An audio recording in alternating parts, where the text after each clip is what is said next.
एक गांव में दीपक नाम का लड़का अपने पापा के साथ रहता है।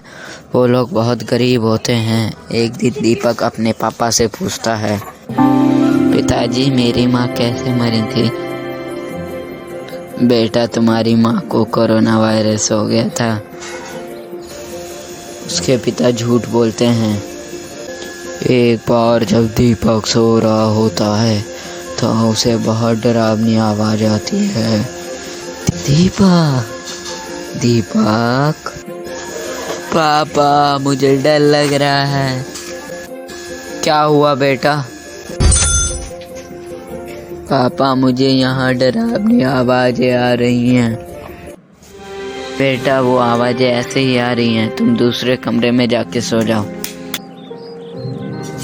फिर उसके पिता बाहर जाके देखते हैं, वहाँ एक भूत होता है जो कि किसी को दिखाई नहीं देता, सिर्फ सुनाई देता है। तुम मेरे बेटे को परेशान क्यों कर रहे हो? बहुत पुराने समय पहले की बात है। मैं बुरा इंसान था, मैंने बहुत लोगों की हत्या की थी। जब तुम्हारी पत्नी रानी थी, उसने मुझे काल कोठरी में डाल दिया था।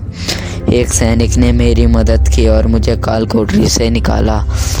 उस जन्म में मैं तेरी पत्नी को से बदला नहीं ले पाया, लेकिन इस जन्म में ले लूँगा।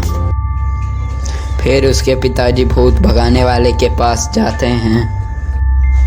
फिर वहाँ तांत्रिक आ जाता है और कहता है, अगर तुम अपने बेटे को बचाना चाहते हो और वो भूत अगर दोबारा आए तो तुम 9 बार ओम नमः शिवाय कहना, वो भूत वहीं भस्म हो जाएगा। ठीक है? ठीक है, आपका बहुत बहुत शुक्रिया। फिर वहाँ भूत आ जाता है और दीपक के पिता को पता चल जाता है और वो ओम नमः शिवाय का 2 बार जाप करते हैं कि भूत कहता है, नहीं मैं तुम्हारे बेटे को नहीं मारूंगा, प्लीज़ छोड़ दो मुझे। ये सुनकर उसके पिता बहुत खुश होते हैं कि भूत उसके बेटे को नहीं मारेगा और फिर वो उसे छोड़ देते हैं। जैसे ही उसके पिता मंत्र पढ़ना बंद करते हैं, भूत गुस्से में आ जाता है और कहता है, अब मैं तेरे बेटे से पहले मैं तुझे मारूंगा। ये सुनकर उसके पिता को बहुत गुस्सा आता है और ओम नमः शिवाय ओम नमः शिवाय ओम नमः शिवाय जैसे ही उसके पिता 9 बार मंत्र पढ़ते हैं, भूत चिल्लाने लगता है, नहीं मैं ऐसे नहीं मर सकता, मैं तुझे नहीं छोड़ूंगा। आखिरकार भूत मर ही गया और फिर उसके पिता बहुत खुश होते हैं।